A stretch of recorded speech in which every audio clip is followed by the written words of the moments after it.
Facebook ilianza 2004. I think Twitter ilianza 2008. Yes. Kwa hivyo sisi ni watu wa before hizo vitu sana. Tumekula chumvi. Ulikuwa mtu wa Yahoo kwanza. Ilikuwa mtu wa Yahoo. Then ukakuwa mtu wa MySpace. Do you have a MySpace account? I don't have. Sina. Lakini tulianzia Yahoo tukaenda MySpace. Then mimi nikaingia Google, Gmail. Sasa nikaingia Facebook. High five or something. Mimi sikuwa ingia high five.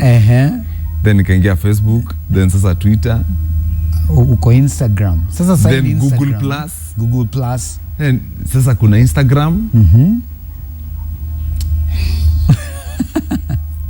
WhatsApp. WhatsApp. Social innovation, life. Social life. There are all those social platforms, but people are still not social. That's true. I think it's Albert who? Is it Albert Einstein? I don't remember very well. But he said that the more we get into this, you know, internet, social media, nini, basically technology, the more we become ignorant. Me, I have a teenage cousin. Hatuwezi piga story sahi. Ako hapo tu kwa simu. It is very annoying. It is so annoying. Yes. Even people our age, Anthony. Yeah. Late 20s, early 30s, 40s. Uwezi piga story na mtu. Atijua kwa hapa. Imagine. Ati yako tu hapa. Do you imagine of a situation where you unavenye uko na pad?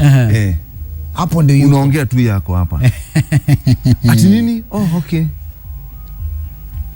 Nini unadu? No, I'm talking to nani. Kroba, you're a family man. Imagine of a situation where your wife is here. Mtoto ako hapa. Wewe uko hapa. There is no family. There's it's no dead. family there. It's purely dead. Yeah. So let's take care of these gadgets. They actually kill relationship. They kill marriage. Sana. They kill family. In the name of socializing. Sisi tuliamua ikifika saa moja simu nje tupa huko. Kaeni muongee, hata TV zima, angalia news, angalia nini. You know? Ama msikize radio. It's a very hard thing. But it has to be deliberate. It has to be done. It has to be deliberate. Anyway, that's not our topic of the day. We are that spontaneous. We are talking about at the appointed time. That's our topic of the day. And today we are reading from the book of Ecclesiastes chapter 3 verse 11, specifically verse 11. But if you get time, you can actually read the whole of, those verses. It's about seasons and times. Very true. You know? And I think let's just get to read that, DJ Kroba, Ecclesiastes. Is yours ready? Mine is ready. I read yours. Let me go. There is a time for everything and a season for every activity under the heavens. A time to be born and a time to die. A time to plant and a time to uproot. A time to kill and a time to heal. A time to tear down and a time to build. A time to weep and a time to laugh. A time to mourn and a time to dance. A time to scatter stones and a time to gather them. A time to embrace and a time to refrain from embracing. A time to search and a time to give up. A time to keep and a time to throw away. 7 says a time to tear and a time to mend. A time to be silent and a time to speak. A time to love and a time to hate. A time for war and a time for peace. What do workers gain from their toil? I have seen the burden God has laid on the human race. Then he says, this is Solomon, verse 11, he has made everything beautiful in its time. He has also set eternity in the human heart. Yet no one can fathom what God has done from the beginning to the end. These are words of wisdom. Ndio mtu afike hapo. Yeah. Alikuwa amepitia very many times and seasons. True. Yeah. Very many times and seasons.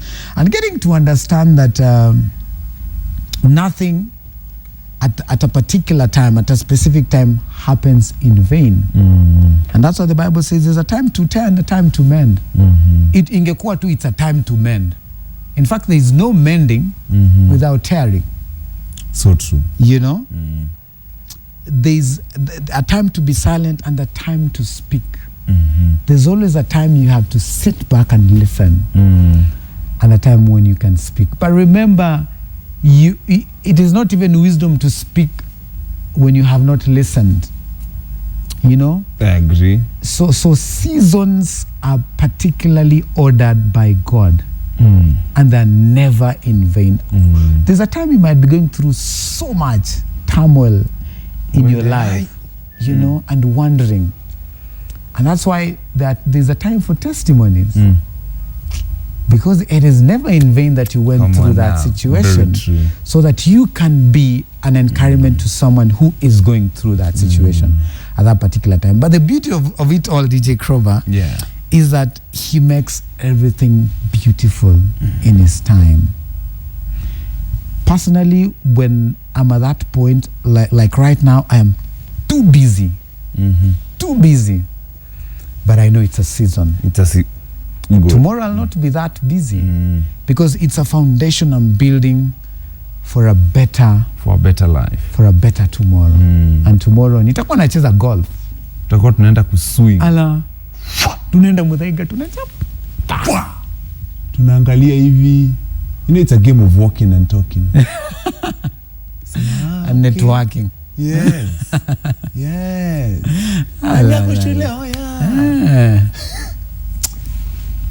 Where I come from, that's laziness. That is what? Well, that's laziness.